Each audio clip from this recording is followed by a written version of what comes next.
Hello students, in this video we'll discuss theme 4 weathering and soil formation. So student, in this video we'll discuss about weathering and erosion and difference between weathering and erosion, different layers of soil, why which soil erosion take place, the ways why which soil erosion take place, and the means to control soil erosion. Student, soil is very important resource for us. अगर वो erode हो जाएगा, उसका erosion होगा, तो ये हमारे लिए बहुत harmful होगा. तो पहले तो हम ये पढ़ेंगे कि क्या कैसे soil erosion होता है, फिर हम लोग ये देखेंगे कि हम किस तरीके से soil erosion को prevent कर सकते हैं. ठीक है, the ways of by which soil erosion take place and the means that can taken to reduce them. Student, as you all know, the surface of earth is continuously undergoing changes. हमारे अर्थ का जो surface है continuously उस पर बहुत सारे changes आ रहे हैं. कुछ changes एकदम sudden होते हैं, जैसे earthquake, volcanic eruption. अब earthquake धीरे धीरे नहीं आता है, suddenly आ गया. volcanic eruption sudden हुआ. तो कुछ changes sudden हैं, कुछ changes gradual भी हैं जो आपको थाउजेंड्स ऑफ ईयर्स में देखने को मिलते हैं. वो चेंजेस हैं formation of canyon, rounding of mountain peak. See, जब माउंटेन्स यंग होते हैं तो उनमें पीक्स होती हैं बेटा, पीक्स. इसको हम क्या बोलते हैं? पीक. ये क्या है? माउंटेन. और ये क्या है? इसकी पीक. पर with the passage of time gradually ये पीक में वैदरिंग होती है, ये छोटे छोटे पीस में टूट जाती है और फिर माउंटेन आपको ऐसा दिखने को मिलता है, राउंडेड. तो ये 1 डे 2 डे 3 डे में नहीं होता है बेटा, it required thousands of year. ठीक है, तो कुछ चेंजेस ऐसे हैं सडन जो क्विकली आप देख सकते हैं, कुछ चेंजेस होते हैं जो ग्रेजुअल होते हैं, जो थाउजेंड्स ऑफ ईयर के बाद ही आप देख सकते हैं, जैसे फॉर्मेशन ऑफ कैनियन और rounded off mountain peaks. The Himalayas and Peninsular Plateau of India are example of landforms created as a result of gradual change subjected to planet. देखो, हमारे जो हिमालयन माउंटेन है, हम ऐसे माना जा रहा है कि हिमालयन माउंटेन की हाइट कंटिन्यूसली इंक्रीज हो रही है, बढ़ रही है. मतलब ये अभी भी फॉर्म हो रहे हैं. तो हम भले ही हिमालयन माउंटेन की बात करें या पेनिनसुला प्लेट्यू की बात करें, ये दोनों ही ग्रेजुअल चेंजेस से बने हैं. ठीक है, जो हिमालय, जो आज आप हिमालय देख पा रहे हैं, वो हिमालय सडनली नहीं बन गया है, उसको बनने में बहुत टाइम लगा है. ठीक है, हिमालयन माउंटेन हो, पेनिनसुला प्लेट्यू हो, ये लैंडफॉर्म्स वो हैं जो ग्रेजुअल चेंजेस से बने हैं, जो प्लैनेट के ऊपर होते रहते हैं. ठीक है, slow changes have been taking place ever since the earth come into existence. Slow छोटे छोटे चेंजेस तो अर्थ के ऊपर तब से हो रहे हैं बच्चे, जब से अर्थ का एग्जिस्टेंस है. ठीक है, और आज तक चेंज हो रहे हैं. मैं क्या बोल रही हूँ आपको? Continuously the height of Himalayan mountain is increasing. थोड़ा बहुत बहुत बिल्कुल ज़रा सा चेंज हाइट में आ रहा है बच्चा, और हाइट हिमालयन माउंटेन की बढ़ रही है. ठीक है, बहुत सारी रिवर्स आप देखते होंगे कि ड्राई अप हो गई हैं. पहले पेरेंट्स बताते थे कि पहले जब हम यहाँ थे तो यहाँ रिवर थी, आज वो रिवर नहीं है. तो बेटा कुछ ग्रेजुअल, कुछ स्लो चेंजेस अर्थ के ऊपर बहुत पहले से हो रहे हैं और आज तक होते आए हैं. Mountains and other highlands are being reduced in height. बहुत सारे माउंटेन्स थे जिनकी हाइट रिड्यूस हो रही है, हाईलैंड की हाइट रिड्यूस हो रही है. While basin and depression are being filled up. बहुत सारे डिप्रेशंस थे, बेसिन्स थे, वो फिल्ड अप हो गए हैं. देखो, माउंटेन की हाइट अगर कम होगी, ये माउंटेन की हाइट पहले जो यहाँ तक थी, अब यहाँ हो जाएगी, तो बेटा ये जो मटेरियल है कहीं ना कहीं तो जाकर डिपॉजिट होगा. तो ये डिपॉजिट होता है कहाँ पर? डिप्रेशन में. पहले यहाँ पर इतना डिप्रेशन था, फिर ये मटेरियल आके यहाँ फिल हो गया, तो इसका लेवल बढ़ गया. ठीक है ना, तो कहीं पे डिप्रेशन और फिल हो रहे हैं, तो कहीं माउंटेन की हाइट कम हो रही है, हाईलैंड की हाइट कम हो रही है. Rocks are being carved into different shapes by forces of nature. पहले जो रॉक्स थी, रॉक्स मतलब चट्टाने. ठीक है, तो जो रॉक्स होती थी उनको भी डिफरेंट डिफरेंट तरीके से कार्व कर लिया गया है by forces of nature. Forces of nature क्या है बच्चा? Water, wind and sunlight. ये वो फैक्टर हैं जो रॉक्स के ऊपर, माउंटेन्स के ऊपर काम कर रहे हैं, और इन्हीं तीनों के काम करने से होती है वेदरिंग. ठीक है, types of rocks and there formation. Rocks students एक से ज़्यादा मिनरल की बनती है। कभी भी किसी एक पर्टिकुलर रॉक में एक पर्टिकुलर मिनरल ही नहीं बनेगा। तो rock are made up of more than one mineral, एक मिनरल से ज़्यादा मिलेंगे। Therefore we can say that it's an aggregate of mineral. Rock is an aggregate of mineral. Rock के अंदर बहुत सारे मिनरल्स होते हैं, ठीक है। Rocks makeup earth crust. Earth के ऊपर का बच्चा जो क्रस्ट है, ये किसने बनाया है? रॉक ने बनाया है। ऊपर वाली लेयर किसने बनाई है? रॉक ने। अब मुझे बताओ मिनरल्स क्या है? तो मिनरल्स क्या है बच्चा? नेचुरली अक्योरिंग सब्सटेंस हैं जो इनऑर्गेनिक होते हैं, केमिकल कंपाउंड होते हैं, ठीक है। मिनरल्स क्या है? नेचुरली अक्योरिंग, नेचर में खुद से हैं। ये इनऑर्गेनिक होते हैं, केमिकल कंपाउंड होते हैं, ठीक है। They are usually crystalline in nature. और नेचर कैसा होता है इनका? क्रिस्टलाइन, ठीक है। क्रिस्टलाइन का मतलब होता है क्लीन, क्लियर, ठीक है, क्लीन, क्लियर। अब यहाँ पर तीन चीज़ें ध्यान रखने की है, इनऑर्गेनिक भी है, केमिकल कंपाउंड है और क्रिस्टलाइन।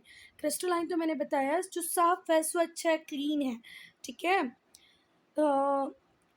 केमिकल कंपाउंड का मतलब होगा जिसमें एक दो से ज़्यादा एलिमेंट मिले हुए हों, ठीक है। इनऑर्गेनिक जो कि लिविंग थिंग से ना बना हो, नॉन लिविंग से बना हो, ठीक है।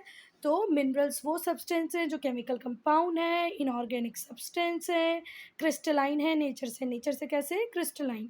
मोस्ट कॉमन मिनरल्स है सिलिका, क्वार्ट्ज, फेल्डस्पार। क्या क्या है? Silica, quartz, feldspar common minerals हैं। Rocks not only form different type of landform but also form bases of soil.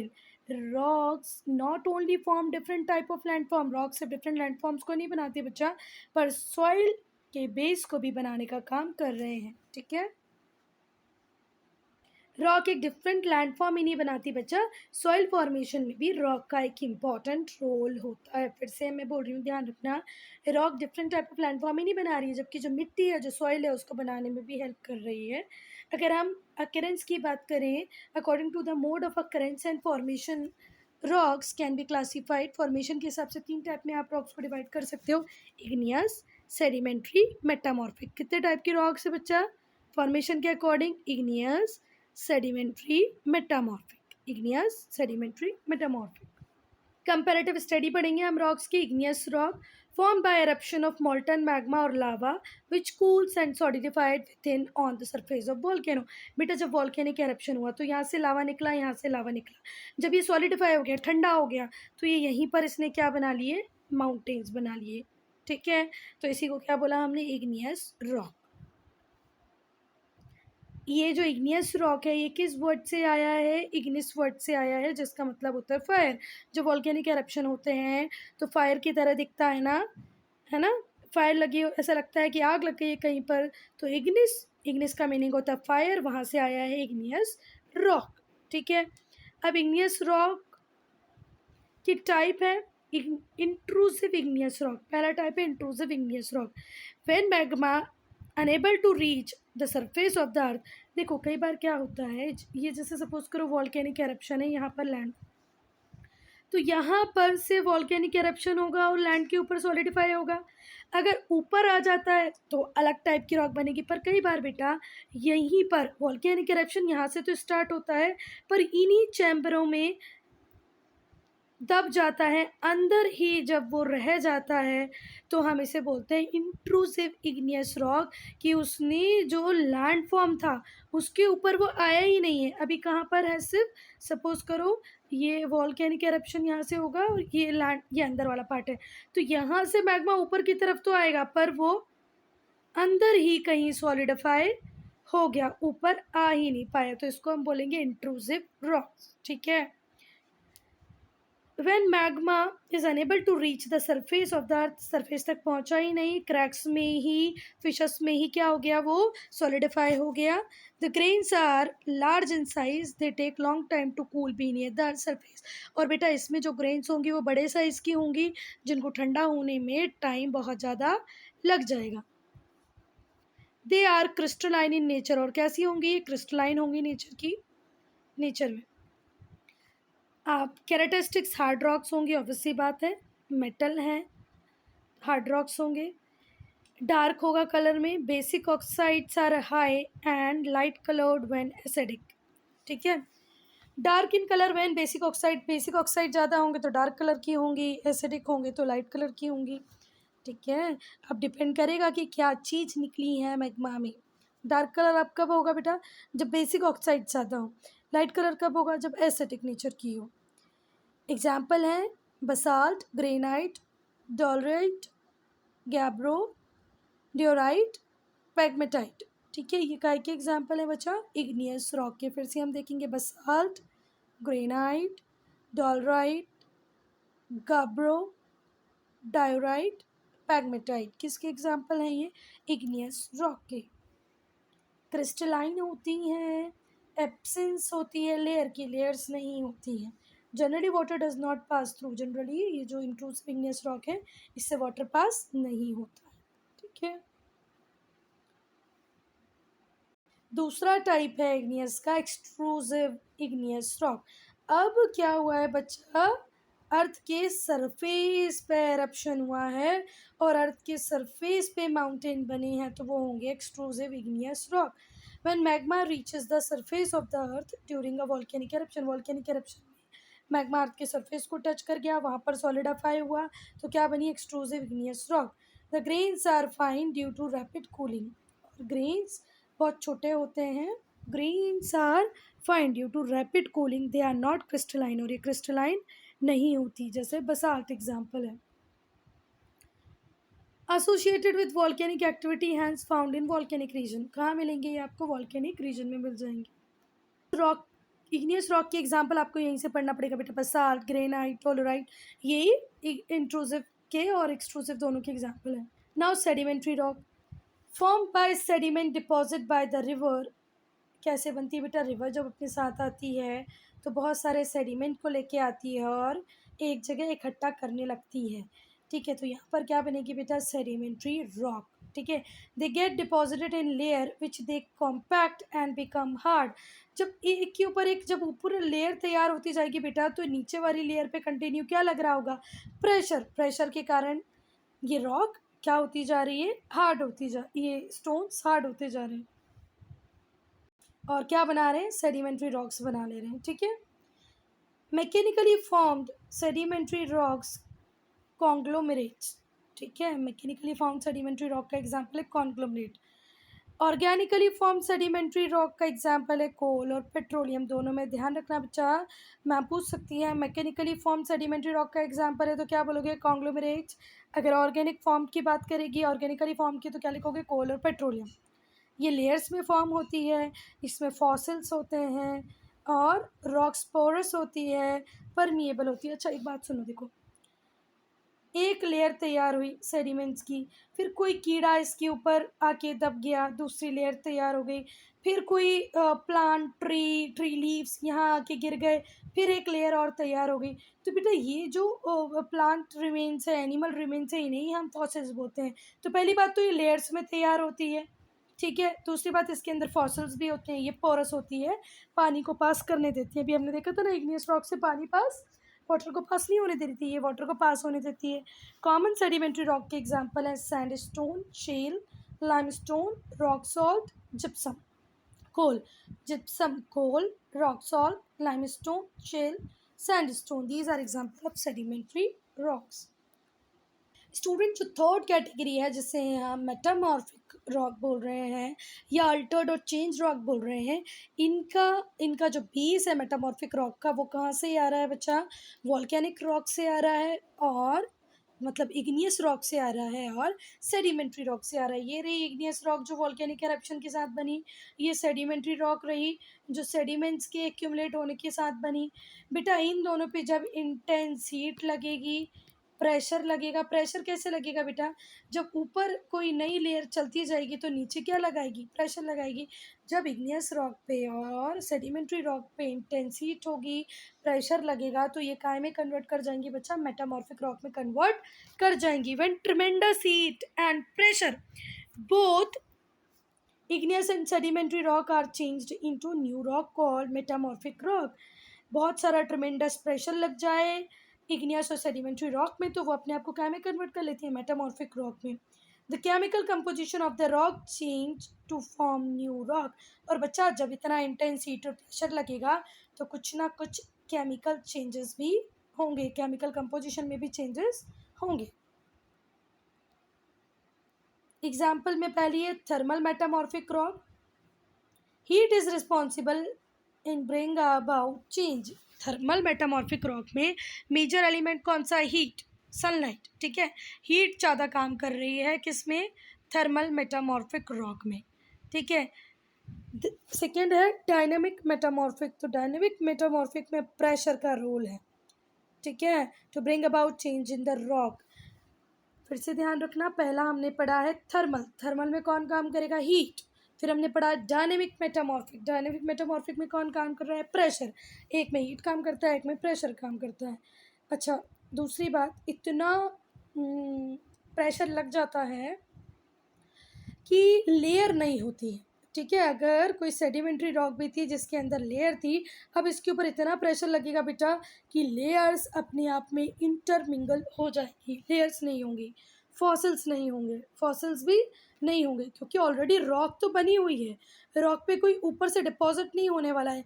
बस ये जो रॉक का जो केमिकल कंपोजिशन था वो प्रेशर के साथ और हीट के साथ चेंज होगा, तो यहाँ पर फॉसिल आने का तो सवाल ही नहीं है। नॉन पोरस होती है बेटा, इतना ज़्यादा प्रेशर लगा होता है कि पोरस तो अब नहीं रहेगी। सेडिमेंट्री रॉक पहले पोरस थी, पर अब उस पर इतना प्रेशर लग गया है कि उसने अपनी पोरसनेस खो दी है। ठीक है, अब वो पोरस नहीं है, नॉन पोरस हो गई है। कैन बी क्रिस्टलाइन, क्रिस्टलाइन हो सकती है। Can be compose of one mineral, एक मिनरल भी इसके अंदर हो सकता है। एग्जाम्पल है मेटामॉर्फिक रॉक के मार्बल। मार्बल समझते हैं ना, संगमरमर, जिसे ताजमहल बना हुआ है। Slate, gneiss, quartzite and schist. ठीक है, फिर से एक बार एग्जाम्पल देखो। मार्बल, क्या एग्जाम्पल है बच्चा? Marble, slate, gneiss, gneiss, quartzite, schist. Rocks change from one form to another under various condition. बहुत सारी कंडीशन लगेगी ना बच्चा, तो एक रॉक दूसरे रॉक में चेंज हो जाएगी। जैसे इग्नियस रॉक प्राइमरी रॉक है क्योंकि तो वॉल्केनिक एरप्शन से बनी है।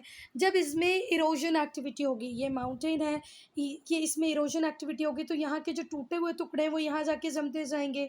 ये माउंटेन की हाइट कम होती जाएगी और इसकी जो सेडिमेंट्स है वो यहाँ इकट्ठे होते जाएंगे, तो क्या बन जाएगी? Sedimentary rock. ठीक है, similarly metamorphic rock also form sedimentary rock. Metamorphic rock से भी क्या बन सकती है? सेडिमेंट्री रॉक बन सकती है। इग्नियस और सेडिमेंट्री रॉक पे, अब देखो बेटा, ये इग्नियस रॉक हो, ये मेटामॉर्फिक रॉक हो, जब इनके ऊपर वेदरिंग एजेंट सन, एयर और वाटर काम करेंगे तो इनका कुछ पार्ट टूटेगा। टूटेगा तो हवा में तो उड़ नहीं जाएगा, वो ज़मीन पर ही आने वाला है। ठीक है, तो ये दोनों सेडिमेंट्री रॉक बना सकती हैं, भले वो इग्नियस हो या मेटामॉर्फिक हो। जब इग्नियस पे और सेडिमेंट्री रॉक पे क्या लगेगा? इंटेंसिटी और प्रेशर, तो ये क्या बन जाएगी? Metamorphic rocks. तो इस तरीके से one rock can be changed into another. This magma, अच्छा sorry, both metamorphic and sedimentary rock melt in the interior of the earth due to increased heat to form magma। अच्छा बच्चों, हाँ, metamorphic rock हो या sedimentary rock हो, या अगर ये अर्थ के अंदर में है तो फिर से क्या होंगी? ये वहाँ पर अर्थ के अंदर बहुत ज़्यादा हीट है, टेम्परेचर ज़्यादा है, तो ये मैग्मा में कन्वर्ट हो जाएंगी। मैग्मा एरप्ट होगा तो इग्नियस रॉक बन जाएगी। ठीक है, तो इस तरीके से ये कंटिन्यूस प्रोसेस है रॉक फॉर्मेशन का, from one form to another, और इसी को हम क्या बोलते हैं स्टूडेंट? Rock cycle. इग्नियस से मेटामॉर्फिक बन सकती है, मेटामॉर्फिक से अगेन इग्नियस बन सकती है। ठीक है, the process of breaking down or disintegration of rock in situ। ठीक है, the process of breaking down और disintegration, या तो ब्रेक डाउन हो जाएगी, टूट जाएगी। डिसइंटीग्रेट होना मतलब टूट जाना। ऑफ रॉक्स इन सितु, अपनी जगह से। इन सितु का मतलब क्या होता है? Displacement from one place to, एक जगह से दूसरी जगह चले जाना, डिस्प्लेस हो जाना, एक जगह से दूसरी जगह मूव कर जाना, ओरिजिनल प्लेस छोड़ देना, ये क्या मतलब है? इन सितु। ठीक है, तो वो प्रोसेस जहाँ पर रॉक्स ब्रेक हो रही हैं, डिसइंटीग्रेट हो रही हैं उस ओरिजिनल प्लेस से। इन सितु मतलब वो ओरिजिनल प्लेस जहाँ पर थी वहाँ से अलग हो रही है, that is in their place of origin. In situ का मतलब क्या है? इन सितु का मतलब होता है प्लेस ऑफ ओरिजिन। वहाँ से अगर वो ब्रेक डाउन हो जाए, डिसइंटीग्रेट हो जाए, तो उसी को हम क्या बोलेंगे? वेदरिंग। समझ में आ गई बात? The process of breaking down और disintegration of rock in situ that is in their place of origin, अपनी ओरिजिनल प्लेस से वो डिसइंटीग्रेट हो जाए, कहीं और चली जाएं, टूट जाएं, तो उसे ही हम वेदरिंग बोलते हैं। अब ये जो ब्रोकन अप पीसेस रहेंगे are not transported, they remain where they are. अगर ब्रोकन पीस का प्रॉपर ट्रांसपोर्टेशन नहीं हुआ तो ये वहीं रहेंगे जहाँ पर ये टूटे हुए थे। ठीक है। Erosion on the other hand is wearing down of rocks by agent of gradation. ठीक है। पहली बात तो अगर कोई कोई रॉक डिसइंटीग्रेट हुई है, ब्रोक डाउन हुई है, तो उसके टूटे हुए टुकड़े वहीं पड़े रहेंगे। पर ऐसा तो होता नहीं है, क्योंकि इरोजन एक और एक्टिविटी हो रही है जिसका मतलब होता है wearing down of the rocks. ठीक है, बाय एजेंट ऑफ ग्रेडेशन। जो टूटे हुए टुकड़े हैं वो एक जगह से दूसरी जगह चले जाएंगे, इसी को हम क्या बोलते हैं? इरोजन। वेदरिंग क्या है students? The process of weathering may be caused by physical forces, chemical reactions and even by work of plant and animal. So student, अगर हम बात करें कि वेदरिंग के लिए कौन से फैक्टर रिस्पॉन्सिबल है, तो वो केमिकल रिएक्शन भी हो सकती हैं, फिजिकल फोर्सेस भी हो सकते हैं, इवन प्लांट्स और एनिमल भी इसके लिए रिस्पॉन्सिबल हो सकते हैं। स्टूडेंट, अब किस रॉक की कितनी वेदरिंग होगी, टाइप्स ऑफ वेदरिंग में हम लोग पढ़ेंगे कि किस रॉक पे कौन सा वेदरिंग फैक्टर काम करेगा, क्या इफेक्ट होगा। ये डिपेंड करता है रॉक फॉर्मिंग मिनरल से। वो जो रॉक है उसको फॉर्म करने वाले मिनरल कौन से हैं। ठीक है। क्लाइमेट ऑफ द रीजन, उस पर्टिकुलर रीजन का क्लाइमेट कैसा है, वेजिटेशन कैसा है, रिलीफ, प्लांट, एनिमल एक्शन, ये सारी चीज़ें डिपेंड इफ़ेक्ट करती हैं, इन्फ्लुएंस करती हैं वेदरिंग को। ठीक है, कि किस रेट से वेदरिंग होगी। ठीक है, बहुत ज़्यादा होगी, बहुत कम होगी, तो पहले तो देखना पड़ेगा कि भाई ये जो रॉक है वो कितनी स्ट्रांग है। दूसरा, क्लाइमेट कैसा है। तीसरा, वेजिटेशन कैसा है, plant, animal. We will see all this. Types of weathering, physical, chemical, biological. Types of weathering 3 type से होती है: फिजिकल, केमिकल, बायोलॉजिकल। फिजिकल को आप 2 पार्ट्स में डिवाइड कर सकते हो। टेम्परेचर वेरिएशन, कभी बहुत ठंडा है बहुत गर्म है, तो टेम्परेचर वेरिएशन की वजह से भी वेदरिंग होती है। फ्रॉस्ट एक्शन से होती है। केमिकल की बात करें तो कई बार ऑक्सीडेशन होता है, कई बार कार्बनाइजेशन होता है, कई बार हाइड्रेशन होता है। ऑक्सीडाइजेशन भी हो सकता है, कार्बनाइजेशन भी हो सकता है, हाइड्रेशन भी हो सकता है, और last one is solution. Biological में क्या आएगा बेटा? प्लांट की रूट्स। कई बार हम लोग देखते हैं कि किसी घर में जब कहीं से पेड़ वेड़ उगने लगता है तो वो दीवार को देखना ऐसे तोड़ता हुआ निकल जाता है ना? तो स्पेशली जो पीपल वगैरह का पेड़ होता है। तो I hope you all have seen that burrowing by animal, कई बार एनिमल अपनी बरो बना लेते हैं, कई बार ह्यूमन एक्टिविटीज़। तो इतने सारे फैक्टर हैं जो वेदरिंग के लिए रिस्पॉन्सिबल हैं। पहले हम लोग देखेंगे physical weathering. Physical weathering is a mechanical disintegration of rocks without any change in their chemical composition. Chemical composition में कोई चेंज नहीं आया है, ठीक है, फिर भी डिसइंटीग्रेट हो गए हैं। ठीक है, रॉक केमिकल कंपोजिशन में चेंज नहीं है, पर रॉक टूट रही है, ब्रेकिंग डाउन हो रही है, डिसइंटीग्रेट हो रही है। ये या तो टेम्परेचर के कारण होगा बच्चा, या तो फ्रॉस्ट एक्शन के कारण होगा। Temperature variation, weathering of rocks due to variation in temperature is common in plateau and desert region। desert region में बेटा आप देखोगे, प्लेटो रीजन में आप देखोगे कि जो एवरेज डेली रेंज होती है टेम्परेचर की, वो मैक्सिमम और मिनिमम होती है। ठीक है, when rocks are heated up during the day they expand. जब गर्म होंगी तो ऑब्वियसली बात है बेटा वो एक्सपांड हो जाएंगी। नाइट में जब टेम्परेचर कम होगा तो वो कूल डाउन होंगी, कॉन्ट्रैक्ट होंगी। ये जो अल्टरनेटिव साइकिल चलती रहती है ना एक्सपांशन की और कॉन्ट्रैक्शन की, इससे जो आउटर सरफेस होता है वो बहुत ज़्यादा वीक हो जाता है। ठीक है, और धीरे धीरे करके टुकड़ों में टूटने लग जाता है। आप क्या करके देखेंगे, देखिए एक शीट आती है, अब आप लोगों ने देखी है कि नहीं देखी है, वो फोल्डेबल होती है। आप उसको जब बार बार फोल्ड करोगे, हाँ एक लेदर का पीस ले लो, लेदर आप लोगों ने देखा है ना, लेदर को आप बार बार कॉन्ट्रैक्ट करो, एक्सपांड करो, कॉन्ट्रैक्ट करो, एक्सपांड करो, तो आप देखोगे कि उस लेदर बेल्ट तो आपके पास मिल जाएगा। लेदर बेल्ट को आप कंटिन्यूसली जब कॉन्ट्रैक्ट एक्सपांड कॉन्ट्रैक्ट एक्सपांड करोगे, तब देखना इस बेल्ट में ऐसी बारीक बारीक बारीक लाइनें आ जाएंगी। और जब आप उसको कंटिन्यू करते रहोगे तो आप लोग देखोगे कि वो लेदर ब्रेकआउट हो रहा है, टूट रहा है।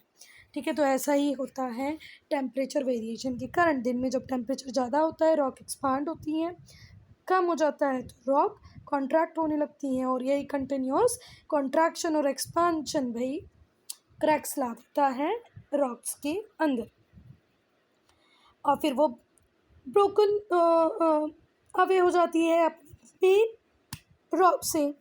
Sometimes the alternative expansion and contraction result in the formation of cracks on the surface and blocks of rock get broken down, और टुकड़ा टूट जाता है। इसी को हम बोलते हैं ब्लॉक डिसइंटीग्रेशन। स्टूडेंट, अब कुछ रॉक्स के साथ एक अलग प्रॉब्लम होती है, वो गुड कंडक्टर नहीं होती हीट की। ठीक है, हीट का गुड कंडक्टर ना होना उनके लिए प्रॉब्लम वाली बात हो जाती है। इन रॉक्स में क्या होता है, जो आउटर लेयर होती है वो तो ज़रूरत से ज़्यादा एक्सपांड करती है और इनर वन से ज़्यादा कॉन्ट्रैक्ट कर लेती है। इससे क्या होता है बेटा, जो आउटर लेयर होती है वो अपने आप ही पील ऑफ हो जाती है। ठीक है, और इस प्रोसेस को हम एक्सफोलिएशन बोलते हैं। जैसे हम लोग ऑनियन को पील करते हैं, है ना, एक के बाद एक लेयर उसकी निकलती जाती है, इसी को क्या बोलते हैं, एक्सफोलिएशन। ठीक है, एक्सफोलिएशन के लिए रिस्पॉन्सिबल है रॉक का हीट का गुड कंडक्टर ना होना। यहाँ पर आउटर लेयर एक्सपांड करेगी, वही कॉन्ट्रैक्ट कर जाएगी, और फिर जो रॉक है वो क्या हो जाएगी बच्चा, डिसइंटीग्रेट हो जाएगी। फ्रॉस्ट एक्शन देखते हैं।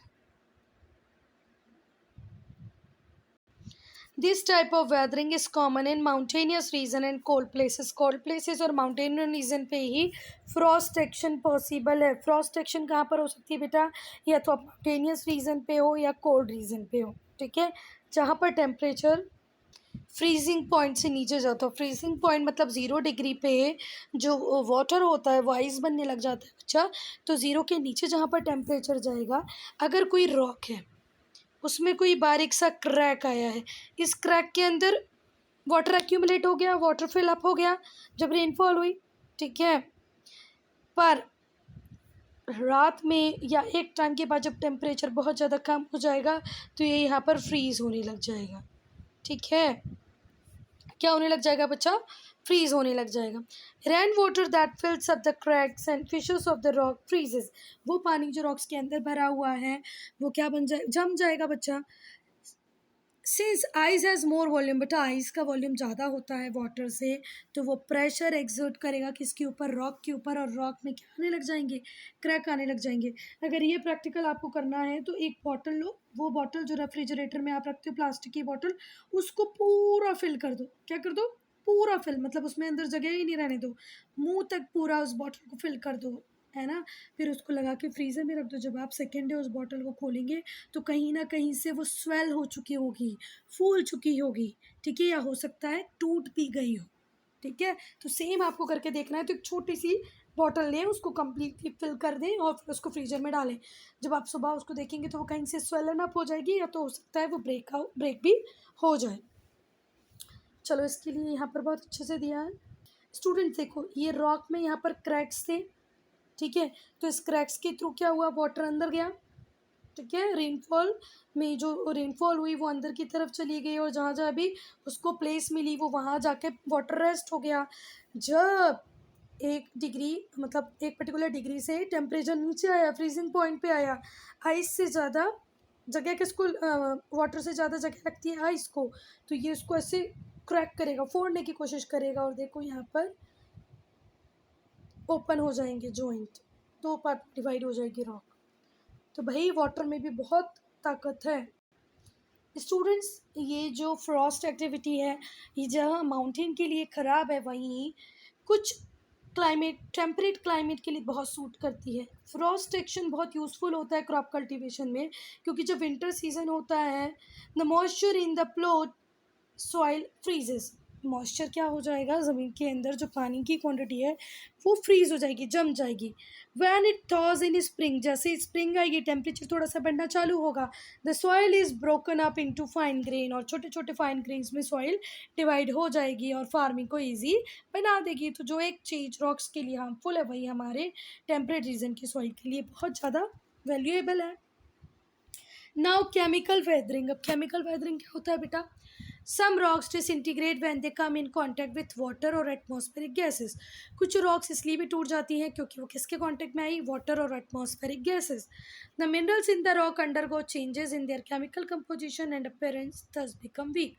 कुछ कुछ मिनरल्स ऐसे होते हैं बच्चा जो वाटर गैसेस की जब कांटेक्ट में आते हैं तो वीक हो जाते हैं, वीक होंगे तो ऑटोमेटिकली छोटे छोटे फ्रैगमेंट्स में टूट जाएंगे। ऑक्सीडाइजेशन, पहला हम क्या पढ़ेंगे? ऑक्सीडाइजेशन। कुछ मिनरल्स ऐसे होते हैं बेटा जो रॉक्स के अंदर होते हैं, जैसे कि आयरन, वो जब ऑक्सीजन के साथ, एयर में जो ऑक्सीजन है उसके साथ अगर वो रिएक्ट कर ले, रेन वाटर के साथ रिएक्ट कर ले, तो एक अलग केमिकल रिएक्शन चालू हो जाएगी उस रॉक में, जिसको हम बोलते हैं रस्ट ऑन द रॉक। ठीक है, लोहे पे जो जंग लग रहा होता है ना, एक आयरन की आपके पास रॉड होगी, अगर उस पर कोई भी आपने पॉलिश वगैरह नहीं किया होगा तो उसको आप रेनफॉल में रख दें, थोड़े दिन बाद आपको दिखेंगे यहाँ पर हल्के ब्राउन कलर का ऐसे ऐसे जमने लग जाएगा। फिर अगर आप उसको फिर और धूप में पानी में ही रखे रहेंगे तो एक टाइम के बाद इस आयरन रोड को आप देखेंगे तो ये अपने आप क्रश हो जाएगा, टूट जाएगा, अपनी स्ट्रेंथ को खो देगा। तो ऐसे ही रॉक के साथ होता है कि कुछ रॉक्स के अंदर आयरन जैसे मेटल होंगे, वो रिएक्ट करेंगे किसके साथ? वाटर के साथ, गैसेस के साथ, और टूट जाएंगे, उनके अंदर रस्टिंग होने लग जाएगी। ठीक है, कार्बनाइजेशन। तो फर्स्ट था ऑक्सीडाइजेशन, जहाँ पर आयरन के साथ रिएक्शन कर रहा है रेन वाटर और ऑक्सीजन। अब हम लोग देखेंगे जब रेन वाटर रिएक्ट करता है किसके साथ बेटा? Carbon dioxide. एटमॉस्फेयर में कार्बन डाइऑक्साइड होती है, रेनफॉल होगी तो रेन वाटर मिल जाएगा, तो क्या फॉर्म होगा? Carbonic acid. क्या बनेगा? Carbonic acid. कार्बोनिक एसिड कब बनता है स्टूडेंट्स? जब एटमॉस्फेयर की कार्बन डाइऑक्साइड किसके साथ रिएक्ट करे? किसके साथ? वाटर के साथ, रेन वाटर के साथ। ठीक है, these dissolve certain rocks such as, इससे कुछ रॉक्स डिजॉल्व हो जाएंगी, लाइमस्टोन, मार्बल, चॉक। इसी प्रोसेस को हम कार्बनाइजेशन बोलते हैं। इससे रॉक कैविटीज बनेगी और सिंक होल बनेंगे। देखो सिंक होल और रॉक कैविटी क्या है? ये रहा आपका सिंक होल। ठीक है, ये रही आपकी रॉक कैविटी। तो इनके लिए रिस्पॉन्सिबल है कार्बनाइजेशन। जब कार्बन वाटर के साथ रिएक्ट करेगी रेनफॉल के साथ, रेन वाटर के साथ, तो कार्बनिक एसिड बनाएगी। So we have seen oxidization, carbonization. अब हम लोग देखेंगे हाइड्रेशन।